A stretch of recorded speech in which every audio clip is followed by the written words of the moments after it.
Você sabia que duas figuras poderosas desempenharam papéis cruciais nos eventos que levaram à crucificação de Jesus?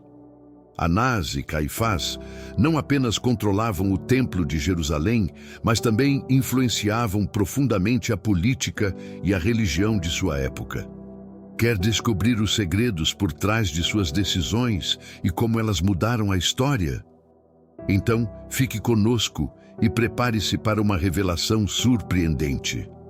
Antes de continuar, aproveite para se inscrever em nosso canal e ativar o sino de notificações para não perder nenhum conteúdo.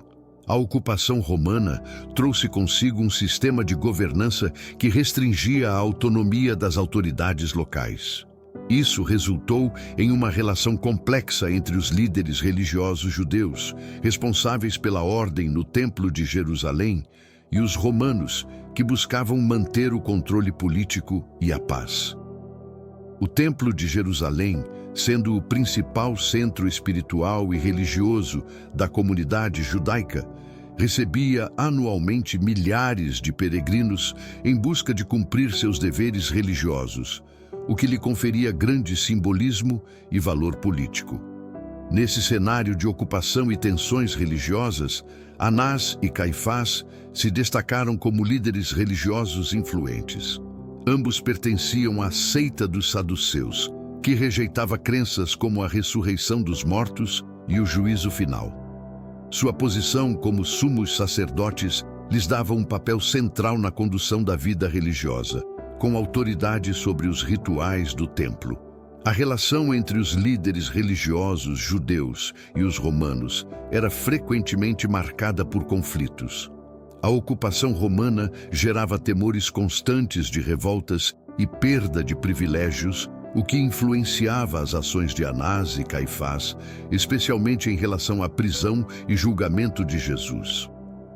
Anás, por exemplo, ocupou o cargo de sumo sacerdote em várias ocasiões, consolidando sua liderança. Ele criou um sistema de nomeações em sua própria família, garantindo a continuidade de sua influência religiosa. Durante seu período como sumo sacerdote, Anás controlava os rituais, os sacrifícios e as leis do templo, acumulando não apenas poder religioso, mas também político. Seu domínio incluía a administração das receitas do templo e a lucrativa troca de moedas. No Evangelho de Lucas 19:45, Jesus expulsa os comerciantes do templo, acusando-os de corromper a religião. A crítica se dirigia a práticas como as conduzidas pela família de Anás. Por sua vez, Caifás, que era genro de Anás, também exercia grande influência. Nomeado sumo sacerdote por volta do ano 18 d.C., ele fazia parte da dinastia sacerdotal que controlava os assuntos religiosos e políticos da Judéia.